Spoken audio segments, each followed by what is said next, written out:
ऐका ना, आपण दरवर्षी पंढरपूरची वारी पाहतो. लाखो वारकरी विठुरायाच्या भेटीसाठी चालत जातात. पण यंदा जे घडलंय ना, ते ऐकून प्रत्येक मराठी माणसाची छाती अभिमानाने फुगेल. कारण यावेळी विठ्ठल भक्ती थेट सातासमुद्रापार पोहोचली आहे. आणि या ऐतिहासिक प्रवासामागे आहे एका मराठी माणसाचं स्वप्न. लंडनमध्ये राहणारे विठ्ठल भक्त अनिल खेडकर यांच्या संकल्पनेतून जगातील पहिली ग्लोबल दिंडी साकार झाली. 6 जूनला लंडनच्या विंडसर शहरातून ही दिंडी पंढरपूरच्या दिशेने मार्गस्थ झाली. हातात भगवे झेंडे, मुखात विठ्ठलाचं नाम आणि हृदयात पंढरीची ओढ.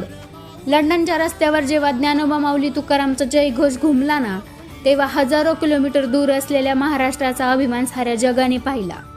विशेष म्हणजे ही दिंडी थेट विमानाने भारतात येत नाहीये, तर तब्बल 11 देशांचा आणि जवळपास 50 दिवसांचा प्रवास करत भारतात दाखल होणार आहे. Netherland, Belgium, France, Luxembourg, Germany, Poland, झेक रिपब्लिक, हंगेरी, तुर्की आणि जॉर्जिया असे देश पार करत विठुरायाचं नाम जगभर पोहोचणार आहे. 1 जुलैला ही दिंडी मुंबईत येईल. त्यानंतर पुणे, देहू आणि आळंदी मार्गे पारंपरिक वारीत सहभागी होईल आणि अखेर आषाढी एकादशीच्या दिवशी विठुरायाच्या चरणी पंढरपुरात येईल. खरंच कधी काळी महाराष्ट्राच्या गावागावात घुमणारा विठ्ठल नामाचा गजर आज थेट